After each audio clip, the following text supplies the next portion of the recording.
brief reminder.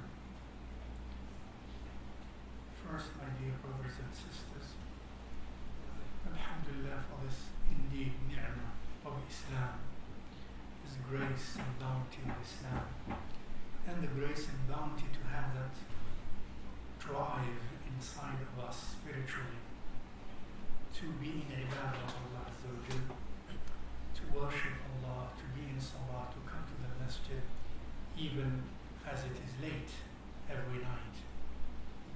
And that emphasizes, I think, what we mentioned before about the blessedness of this month of Ramadan.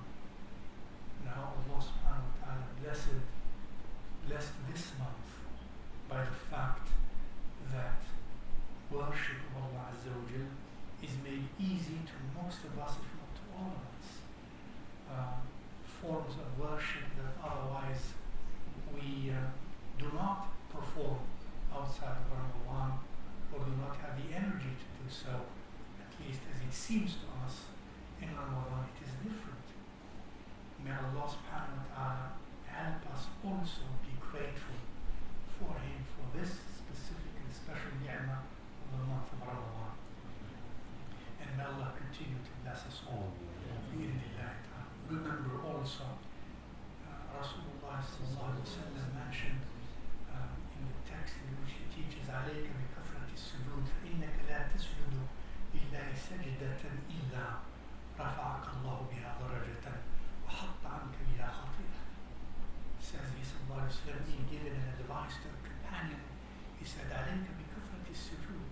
I advise you to lay yourself prostrate very frequently to Allah subhanahu wa ta'ala. For every time you lay prostrate once to Allah subhanahu wa ta'ala, every time you do that, Allah raises you in stations, in degrees, and subhanahu wa ta'ala, and removes from your pools of sins a sin. Every time you perform one sajda for the sake of Allah subhanahu wa ta'ala. And remember that sajda that we perform, that ruku'ah that we perform, that salah that we perform, this blessedness that we feel during the month of Ramadan is a permission from Allah Azza wa Jal. It's not because we are somehow smart or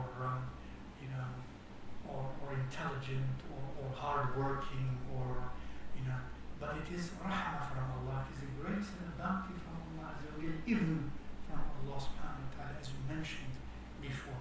Please keep that in mind and keep asking Allah subhanahu wa ta'ala to help us continue to be that way, inshallah ta'ala. ومن يهاجر في سبيل الله يجد في الأرض مراغما كثيرا وسعة من يخرج من بيته مهاجرا إلى الله ورسوله ثم يدركه الموت فقد وقع أجره على الله كان الله غفورا رحيما. Says Allah Azza wa Jalla, which means whosoever travels and migrates away towards Allah subhanahu wa ta'ala, such person shall find in his way, in her way on earth, many benefits and many provisions and a lot of bountiful sustenance.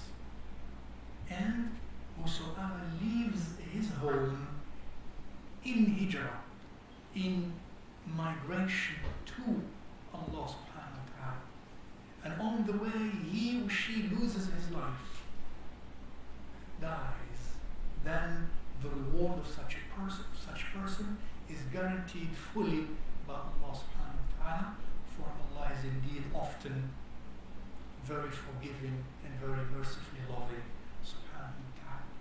So first of all, it is obvious that those, alhamdulillah, of human beings and mu'minun who make the decision to leave wherever they are, because where they are does not permit them to be free, to freely worship Allah subhanahu wa ta'ala, to freely obey Allah subhanahu wa ta'ala.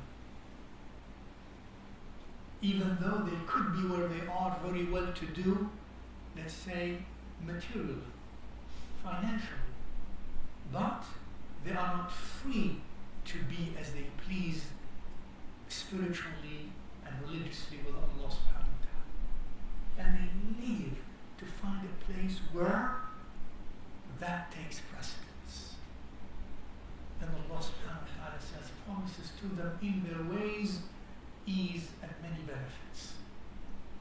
And those who do that, and on their way they lose their life, they die, then Allah subhanahu wa ta'ala, out of His benevolence, He would give them the reward of someone who had completed his migration to Allah subhanahu wa ta'ala on account of what laid in their hearts of true intention, of sincere intention to Allah subhanahu wa ta'ala. But also that means in another level of understanding that any person who moves not geographically from one place to another, but moves inside of himself or herself, moves away from the house of the self, the habits, the customs, the likes, the dislikes, the drives, the emotions inside of you.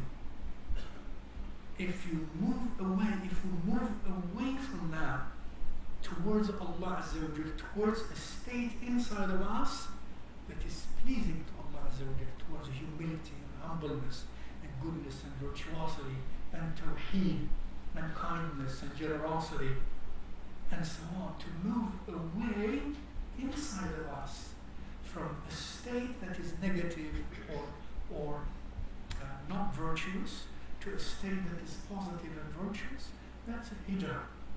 It's moving to Allah subhanahu wa ta'ala without moving anywhere geographically.